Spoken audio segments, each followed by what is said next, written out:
Friends, welcome back to our Song Bites Empire podcast. We got a big topic today. We got a special guest. We brought on the expert, Jimmy Nuts from the Fantasy Network. How's it going, buddy?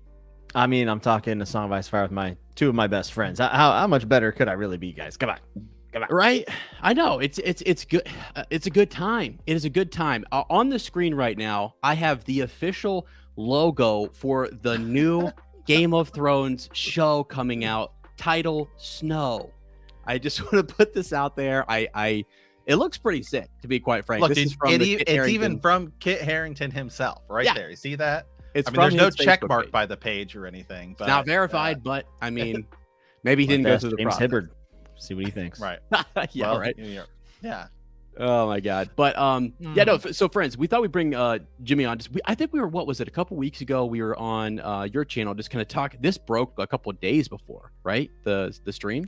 I think it broke the day that we did Chatting with Nuts episode. I think it was the very day. Was it that day? Okay. Yeah. Well, what was great, so in that live stream, we didn't get to really talk a lot of spoilers or whatever, again, just because of the format of your show and stuff. So I thought we kind of go into some crazy stuff here. But I just want to throw something out for you guys. I don't know if we missed this or not, but Amelia Clark actually, she came out and said, and this is a quote, again, this is like Us Weekly, a couple of the different places have her quoted exactly the same way, which when asked about this, she said, "He has told me about it, and I know it exists. It's happening."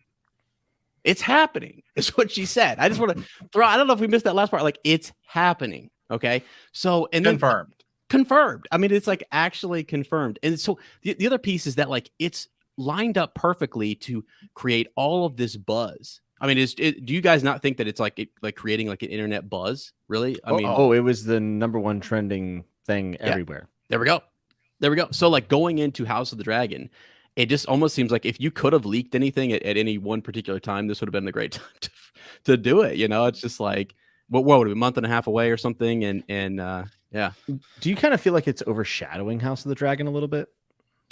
It's all I want to talk. I mean, it's all I want to talk about right now. I mean, just because it's hot, so within the first couple of weeks or whatever. I actually think it's got people more interested in that show, actually, because now you just said the word sequel. And so people are like, okay, now I can reinvest in Westeros a little bit because we're not just going backwards. It could just be me, but I always think like when you have something that pushes the storyline forward and you're filling in the gaps, like I'm more willing to. I mean, I'm also just depending. I'm a huge fan of it, but like I enjoy kind of learning all of it. But I feel like people who are invested in Game of Thrones, they want to know what goes beyond. I guess. I mean, I don't know. I feel like maybe not though, because a lot of people are actually out there like really, really not happy. People are pretty split about this. I mean.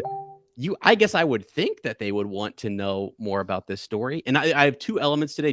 Jimmy's got like a question for us later, and I have a question for these two as well, just about things that we could kind of see in it, because it's exciting to me. The fact that Kit Harington's involved, Oh yeah, absolutely. I think it's interesting that it came from him, like that he had this idea, which maybe he also didn't feel as good about the end of his character arc that, some people complained about, right? So maybe he feels like he has a vision that can give that the proper closure that the fans want and need. I mean, the biggest question I have from it is like, is this going to be like a mini series, or are we talking seasons? Like that is very, very interesting, because the name Snow almost makes me feel like it's really about like Jon, what he's passing on and all these things, which I could see being a miniseries, but who knows? Yeah.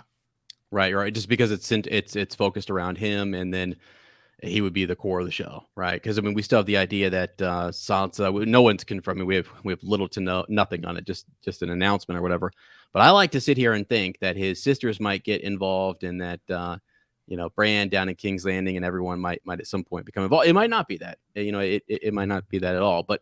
I guess what would your guys' preference be? Would you rather have a mini series, or would you have a couple seasons of this thing, or just do a one and done? Kind of depends on what they do, right? Or Well, yeah, it does depend on what they do, right? Because one of the ideas that I've had for the show is like, now that the snow was melting and we saw like the first blade of grass, cut through, it sounds like the North is going to be a lot more hospitable to people, which means if there's going to be people there and people can live there and they feel like they're more free, they are going to move there. People are going to migrate north. And could Jon Snow be the king of the true North at some point? So I think like you have a ton of questions. One, are the White Walkers really gone? Wildlings are beneath the wall at this point, but I'm sure there had to be some stragglers, possibly, maybe. Mm-hmm. But I just want to see like what civilization look like above the wall now that it's more hospitable. A creating of a kingdom, of maybe a seventh or eighth kingdom. Could be happening. And how does that relate to Westeros as a whole? Like, do they answer to the Iron Throne? Who knows? That's a good. I'm beginning to wonder too. Like, you look at the things that they say, hey, these are the shows that we have sort of in production that we're thinking about, right? So we knew we were getting the Long Night, or the Long Night was the first thing they announced. When it was going to be like the Dawn Age, all that stuff, it didn't happen. Then we get House of the Dragon, which they're like really came out for. So we know we're getting a Corlys Velaryon show, right? Right. That may or may not happen.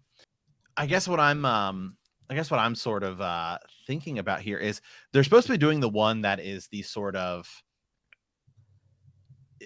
10,000 ships, the Nymeria show. Yeah. Do you think that's actually an Arya Stark show? Wow. And it's because it's Nymeria. Because I'm out. Well, I'm just thinking about it, and I'm like, do we really? I mean, I don't know. Yeah. Like, well, I say I'm out. I really mean I'm in. I'm in too. Of all the sort of stuff that we're going to be getting, right? We assumed when George said successor shows that he meant prequels, all prequels. Yes. Now that he's said, oh, they're successor shows, and they're saying, oh, it's Nymeria. That's like the code name Nymeria. Right. I guess I'm just like, I don't know. To me, that seems like way more intriguing because if we like Arya, where her story ends, she's at least doing something cool. Like we know, like she's gonna go sail and find like this other thing, and it's like you can open that up for all sorts of stuff because, like, the fact that we're getting a Jon show post what we believe to be the end of the books show means that like the floodgates, the wall is down. There, I mean, like I can't believe you brought this up.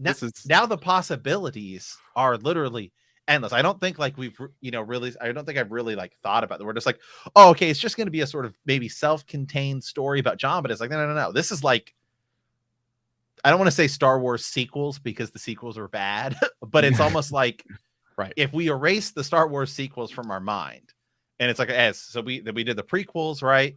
Yep. And then it's like we get like the Mandalorian, which is like 5 years after Return of the Jedi. Yeah. Awesome. And it's like if you are new to Star Wars and you're like, I wonder what happens right after Return of the Jedi. Well, actually it's the Mandalorian. Right. And then it's like, whoa, mind blown. And now like the gates are open, and they still are in Star Wars, but that's like where this is. This isn't like 30 years in the future. This might be like, what if it's John walking? Like it picks up right where it left off. Yeah, that'd be awesome. It could be that. I will say I think Arya had the most natural positioning in the narrative for a sequel, like her going and exploring. Like that kind of writes itself in some ways. But with Jon, we actually don't know if it's only when he's walking away. What if it's an old man? What if it's an older Jon Snow and he has kids? Like a Logan. Yes, that's what I'm thinking. And you see him like bringing up his family in this new kingdom that's forming. And then you start to see old friends like Tormund. And then the question I had is, are we going to see Cold Hands or Benjen Stark again? There we go. Well, there we go. Didn't he die? Does he die? Because I was at Jimmy asked me beforehand.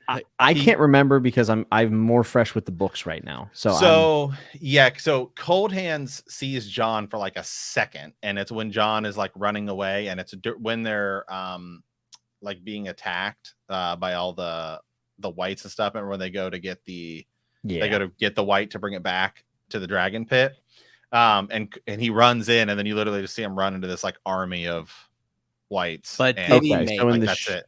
So in the show, it's proposed. Yeah, and he's got this like chain whip fire thing. So he's fighting him off. Okay, see, I can't remember that part because. Well, I mean, you pretty much see him like get pulled off and like.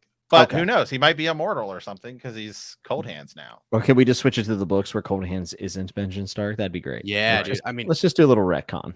Like a friend. Well, again, that's some stuff might actually be not retcon, but like they're gonna make this work for the showverse. It's clearly different. George came out and said, like, right, we'll debate whether his ending was better than Dan and Dave's ending or whatever, which is probably no debate at all. But like, you know, that I think he's left it open to say, hey, it's pretty different. It's pretty significantly different. And the more I look at it, it's like, like the more I've given it, like over a couple of years here, I've been like, wow, it is going to be extremely different because of all the extra elements that he has in his show and the extra characters and stuff. So, and I would say that we've talked about this as like, if you go in a different route, as long as it's good, like it doesn't matter. It's only when you go against, you're like, we're going to do our own thing, and you have a source material that's really good. And then it's like, well, all you had to do was go with the source material. Yeah. But if you go against the source material and you make something that's good or possibly even better, which is possible, because right now the hottest show on television is The Boys.